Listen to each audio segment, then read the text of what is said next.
Good morning, Brew Daily Show. I'm Neal Fryman. And I'm Toby Howell. Today, egg prices are back on the rise, and the spread of bird flu might only make things worse. Then the fate of Disney's corporate battle royale has been decided. Did Bob Iger prevail, or is the mouse getting some new blood in the boardroom? It's Thursday, April 4th. Let's ride.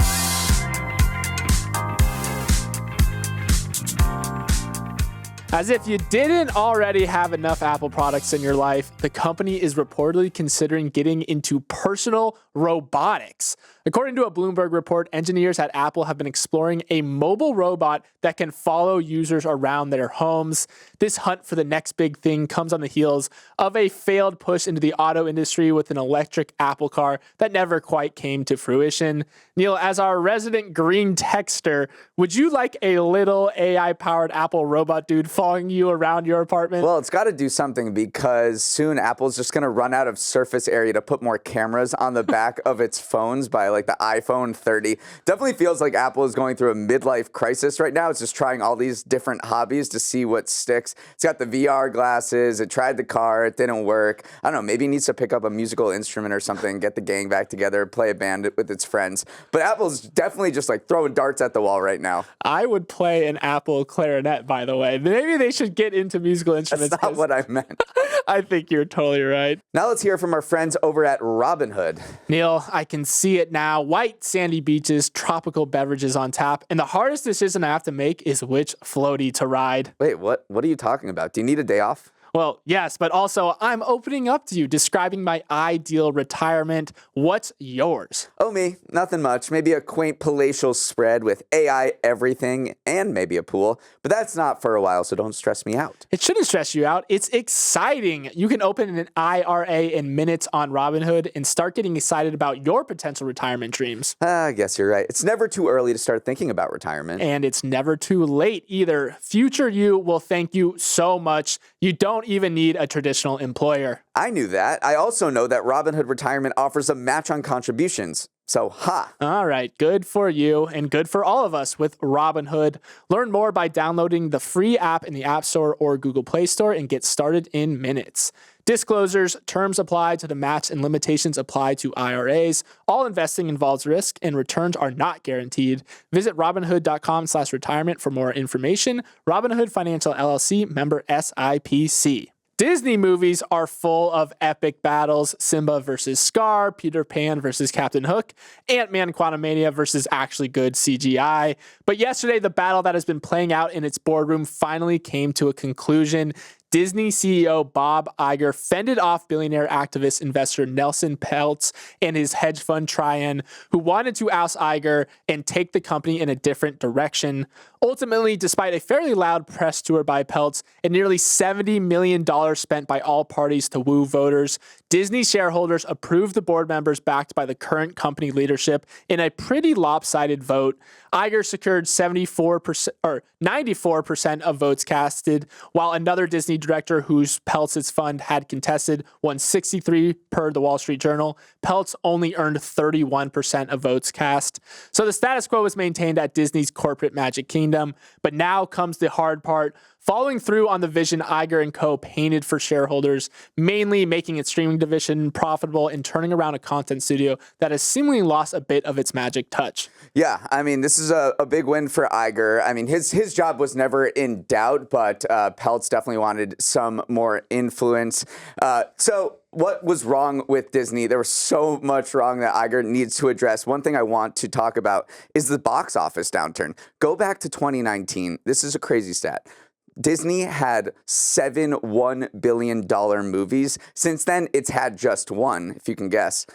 I can't remember what it is right now. Avatar, The Way of the Water, the second Avatar, was the only billion-dollar movie that Disney's had since 2019. Yes, there was COVID, but this is just one of the myriad problems that Bob Iger has to solve. Another big one that Peltz identified is his failed succession plan. He brought in Bob Chapek, who was his handpicked successor. That didn't work. 3 years later, Iger came back, and now the big task for Iger ahead is to find the next person who's going to replace him as Disney CEO. Yeah, this was not a zero-sum game. Just because Iger won the shareholder vote, it doesn't mean that his reputation wasn't bruised a little bit. This was a very public proxy battle. People were calling it the most expensive proxy battle of all time. So this was not just that it kind of shook the foundation of his once rock solid control over Disney. And you're right, the succession thing was a one part of Peltz's playbook that people were resonating with, shareholders were resonating with, because Iger's contract runs to 2026. He's promised to step down. So this is kind of a warning shot to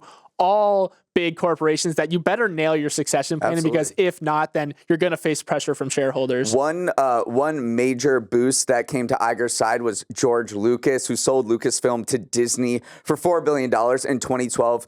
George Lucas is the largest individual shareholder in Disney, so he has some sway, and he came out in full support of Iger. He said, creating magic is not for amateurs, which is maybe a side swipe at Peltz. On the other side, Peltz did have some support, especially for those who think that Disney got too, quote, woke. Elon Musk came out in support of Peltz and tweeted a bunch about Disney and said that Disney should, Disney shareholders should vote for Peltz. So it's not like Bob Iger had the full support behind his back. A bunch of major institutional shareholders like CalPERS, like Institutional Shareholder Services, which is one of these advisory firms, and another one came to Peltz's defense, which showed you just how rocky and lacking of confidence Disney shareholders had in Iger and his plan to turn Disney into the 21st century, the second decade of the 21st century. Yeah, looking ahead a little bit, one priority for Disney is figuring out what to do with ESPN. They are trying to launch this ESPN direct-to-consumer app while also managing the decline of its cable channels that it owns. There's also this online sports bundle that Disney's launching alongside Fox and Warner Bros. Discovery. So figuring out what to do with its sporting properties is definitely a big priority as well as figuring out how to make movies that make $1 billion again. Make good movies again. Okay, you might have heard rumblings of bird flu going around, so let's get to the bottom of what's happening so you can eat your eggs in peace this morning. Earlier this week, Cal-Maine Foods, America's largest egg producer, said it would cull about 1.6 million hens and 337,000 young chickens after some tested positive for avian influenza at one of its plants in Texas. That amounts to 3.6% of the company's total flock.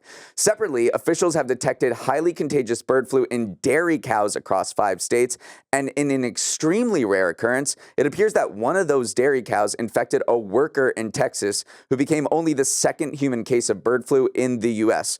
Authorities have stressed that the risk to human health is low because cow's milk is required to be pasteurized before it enters interstate commerce, and pasteurization kills bacteria and viruses like the flu in milk. But even if the health risk is low, another resurgence of the bird flu could limit supply and send egg prices higher, and eggs have already been climbing to their highest level since last April. Right. So the playbook here when an avian flu outbreak is detected is to depopulate the birds, which is the poultry industry's way of saying you kill all the infected chickens. You attempt to eradicate the virus before it can spread, and then you bring in new birds to replace the other birds. You're right, though. It is going to lead to a momentary sharp decrease in egg production in the short term. So egg prices might see it. We might see them climbing back up, seeing higher egg prices on grocery stores. It doesn't look to be a persistent thing, though, but you still might feel that momentary bite from the constraint in supply. Yeah, we'll see what happens. I mean, it depends on how fast this bird flu spreads. I know a lot of people are getting deja vu because in 2022, we had the deadliest outbreak of bird flu in U.S. history. 57.8 million birds were impacted during that outbreak, and it led to surging egg prices, which was the talk of the town across the internet and elsewhere because of just the sticker shock at grocery stores. I think a dozen eggs surged to an average of $4.82 in January 2023, which was a record. They plummeted last year, and now they're ticking back up. They have been for months. Now they're at their highest level in a year. So this is definitely something to watch because it will impact the cost of your staples at grocery stores. Yeah, and just finally on the health side of things, USDA does remain confident that the meat supply will remain safe because, again, if it's affecting chickens and cows, you automatically wonder, how is the meat supply going to do? But they say that as long as you're cooking meat to the proper internal temperatures, 165 for chicken, I always think that's a little too high, dries it out just a tad. But as long as you're doing that, it should kill bacteria and viruses, including the bird flu. Let's move on. Amazon once had a vision for the future of grocery shopping. It wanted to create a world where you can walk in and grab some spaghetti, marinara sauce, maybe that chicken breast that we were talking about, walk out without waiting in a checkout line. But as it's gearing up to open a new batch of grocery stores, that just walk out technology is nowhere to be found. Instead, Amazon's next generation of Amazon Fresh stores will offer dash carts, which let customers scan items while they shop. Still, admitting defeat on just walk out is surprising. It was supposed to be the game changer that would let Amazon make headway into the grocery market powered by technology. But there were limitations with relying on a bunch of cameras and sensors to keep track of all the items customers were leaving the stores with. And despite Amazon touting the tech as a real-world application of AI, some outlets reported that there was a larger human element to monitoring the camera feeds than they let on. Neal, think this is a smart pivot from Amazon? Well, this tech just apparently didn't work. They rolled it out in 2018. It was Jeff Bezos' pet project. In his big annual letter to shareholders, he said, "No one likes to wait in line. We imagined a store where you could walk in, pick up what you wanted, and leave," but the tech just never got there. And the big revelation from this Just Walk Out fiasco was that this AI, machine learning, computer vision, all those corporate buzzwords, that tech relied on actually an army of more than 1,000 people in India who were reviewing transactions and labeling images from videos to train Just Walk Out's machine learning model. Amazon contended that these people were there just to help train the AI, but the information found that they were actually reviewing these purchases manually. It amounted to 700 human reviews per 1,000 sales, which was far more than Amazon's target of about 50 per 1,000 sales. So it appears like this Just Walk Out tech was kind of smoke and mirrors, and you just had people reviewing all of these purchases in the back end because the tech never got to the level where Amazon was confident that it could work. Right. It was incredibly expensive to install, also expensive to maintain. And the other revelation about this technology was that there was a bunch of frustrating issues for consumers, mainly that sometimes the receipts wouldn't come out for minutes or sometimes hours after you would check out. So again, the beauty of this technology is you don't have to pay. It just charges your Amazon account. But one of the big psychological things about grocery shopping is some people have budgets and they want to keep track of exactly how much they're spending. And if you don't get your receipt till after the fact, you don't really feel comfortable loading your cart up. So I do think these new dash carts where you're scanning the items as you're picking them up, and then that's the way that it will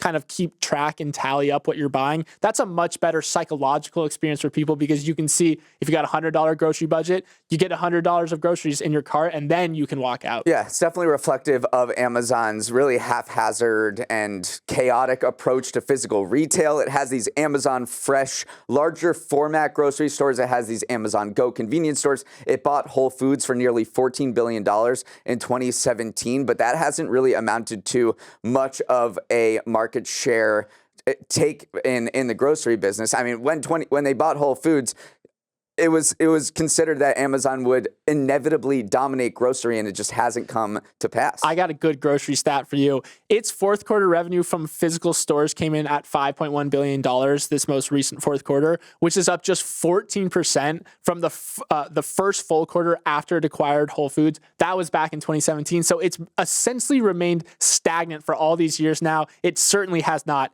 taken over grocery as many expected. Welcome to Neal's Numbers, the segment where I share 3 stats from the week's news that will give you an endless supply of small talk material. For my first number, a thought experiment. How much money would you need to retire comfortably? What is that magic number? For the typical American, it's $1.5 million, according to a new survey from Northwestern Mutual. There's just one problem. That's 17 times more than the 88,000 savers have set aside on average. And it's also more than 50% higher than what people thought they'd need before the pandemic.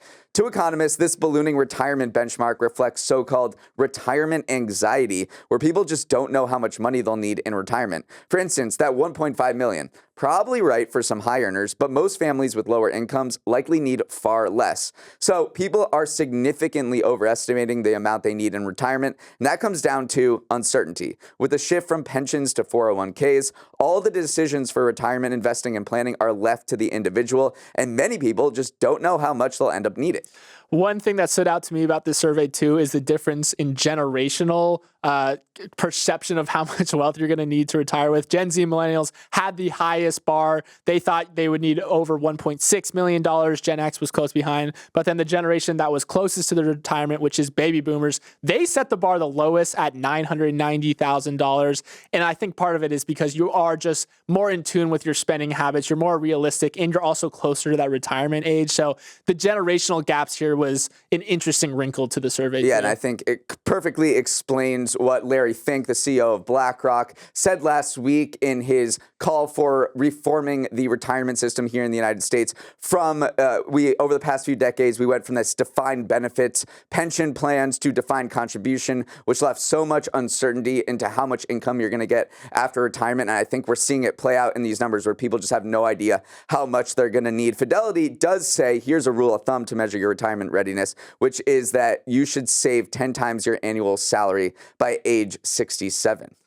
Oh, I got a way to go. I was doing the math right there. Doing some mental math. All right, my next number might shock you, or at the very least, sting you. America's honeybee population has skyrocketed to an all-time high. It's bewildering. For almost 2 decades, article after article has warned that bee colonies are collapsing at a rapid rate, with major consequences for the crops that are pollinated by them. But according to the definitive Census of Agriculture and spotted by the Washington Post, the U.S. has added almost 1 million bee colonies in the past 5 years for a current total of 3.8 million. In fact, honeybees have been the fastest growing livestock segment in the country. So what's behind the surge? There are a couple of factors, but the most interesting of them to me is in Texas, which has seen an explosion in small bee producers in the past couple of years. And that is the direct result of a 2012 law that grants agriculture tax breaks to farmers who keep bees on their plot of land for 5 years. And because of that law, Texas has more bee operations than the bottom 21 bee states combined. Yeah, Texas has absolutely been popping off here. It's kind of these quasi hobbyists with just a few hives. These aren't these big, massive hive operations. What's interesting too is that they talk about feral bees as well. They're not even counted in this agricultural census. So just the term feral bees in general was an interesting way of putting it. But yeah, bees. Shout out bees. Bees are, they went through It's So Over, We Are So Back arc, and now it looks like they're so back. And meanwhile, while Texas has the most producers, California has the most bees of any other state, 4 times as much as the second largest state. And that is primarily because of this booming almond crop. So 170 million almond trees every spring. They unite in one of Earth's great synchronized acts of sexual reproduction. And the thing that makes them happen is honeybees. The acreage of almonds has doubled since 2007. So one can assume, according to the Washington Post, that honeybee population has doubled with it. So as the almond crop has boomed in California, so has the honeybee population. We've staved off collapse and looks like we're in an okay place. So you're telling me when I order my almond milk latte at Starbucks, I am saving the bees? That makes me feel a lot better right there. You are. Okay, my final number is the largest TV audience ever for a women's basketball game in the U.S. It's 12.3 million, and the record was set Monday night when Caitlin Clark and Iowa defeated Angel Reese and LSU in an epic Elite Eight showdown. For context, that game had more viewers than every MLB game last season, every NHL game last season, the 2023 NBA Finals, and every college football regular season game last season except one. Thing is, the women's basketball record might not even last a week. On Friday night, tomorrow night, Iowa will take on UConn in the Final Four, and given the star power of Iowa's Clark and UConn's Paige Beckers, analysts predict that game will likely see an even higher audience than the LSU matchup. Just to contextualize that insane number in a different way, Amazon paid the NFL $100 million for the rights to air a single regular season game on Black Friday. That averaged just 9.6 million viewers. Iowa LSU came in at 12.3 million viewers. So when you put that rights deal in comparison with what ESPN paid to air the entire NCAA women's tournament, which was $65 million annually, that is looking like an absolute steal now. Meanwhile, LSU, the star forward Angel Reese, she declared for the WNBA draft, so she'll join Caitlin Clark in the WNBA next year unless Caitlin Clark decides to go to Ice Cube's league. But it sparked an interesting conversation about these players are such stars in college. Are they sort of dimming their star power if they go to the WNBA, which does have fewer people watching than women's college basketball? Hopefully they bring those eyeballs over to the WNBA. That would be the ideal scenario. Big city marathons are usually a day for celebration, a little bit of chafing, and good vibes for runners in places like Boston or Chicago. But the Metropolitan Transit Authority in New York is bringing zero good vibes to the New York Marathon. The MTA wants the organizers of the New York Marathon to pay it $750,000 a year to make up for the loss in toll revenue it incurs when it shuts down the Verrazano Narrows Bridge for a day. The bridge connects Staten Island to Brooklyn and has long been the very famous starting point for the biggest marathon in the world. The MTA knows it's playing the bad guy here, but it doesn't really care. The president of MTA Bridges and Tunnels said, New Yorkers love Marathon Sunday, but taxpayers cannot be expected to subsidize a wealthy, non-government organization like the New York Roadrunners to the tune of $750,000. Neal, the elephant in the room here, too, is congestion pricing, which would charge automobiles a fee to enter certain parts of the city during peak traffic hours. Federal officials have allowed New York to move ahead with its congestion pricing plans, but the extra revenue the Transit Authority can expect from those new laws hasn't come in yet, so the MTA is nickel and diming the New York Roadrunners in the meantime. Oof, yeah, the MTA is not making any friends these days. First of all, it's not a bad business to have a bridge here. $750,000 per day. That amounts to $273 million per year. So the Verrazano is bringing in almost $300 million per year from tolls. That's not bad. If the Roadrunners do not pay, they can still use the bridge, but they can't use both decks. It can just use one, which might lead to fewer people entering the race. And as you know, there's already a very long wait list past the 50,000 people that are allowed in. Or they could extend the duration of the race by just, elongating it because they have fewer lanes to use at the Verrazano. And that would require many more people to finish the race at night. So there are sort of contingency plans if the Roadrunners decide to just stick it to the MTA and say, we're not paying. Yeah, and the MTA has kind of said, listen, you have insane demand, just raise the prices of the price of admission, which again, it's just a massively unpopular thing to say. It already runs you over $300 to enter this race, but I guess there is just pretty much unlimited. There is no price sensitivity here for runners. Only 4% of people who applied got accepted into the marathon this past year. So technically they could raise prices, but again, it's just not a very popular agenda to be pushing. Let's check in on that congestion pricing a little bit, because remember, this is supposed to be the big thing that will help boost revenue, also reduce a lot of the car traffic that we're seeing in New York from time to time. Those transportation officials have allowed New York to move ahead. The one group that is very angry about this, though, is New Jersey, because New Jersey says we're going to be forced to shoulder kind of this extra environmental and financial cost of rerouting a lot of the cars from Lower Manhattan into New Jersey. So there's definitely some legal pushback from New Jersey as well. So even though that plans are being made, we might see some roadblocks hitting the congestion pricing. Yeah, there's 6 lawsuits going around. But for anyone who wants to go into New York, if this does get enacted below 60th Street, that's $15 during the daytime hours, and that could come if these lawsuits are defeated by mid-June and become the first U.S. city to have congestion pricing. Finally, a city in central Thailand has decided that enough is enough. It will no longer tolerate warring gangs of monkeys that overrun public spaces, terrorize the city's tourists, and have left it a ghost town.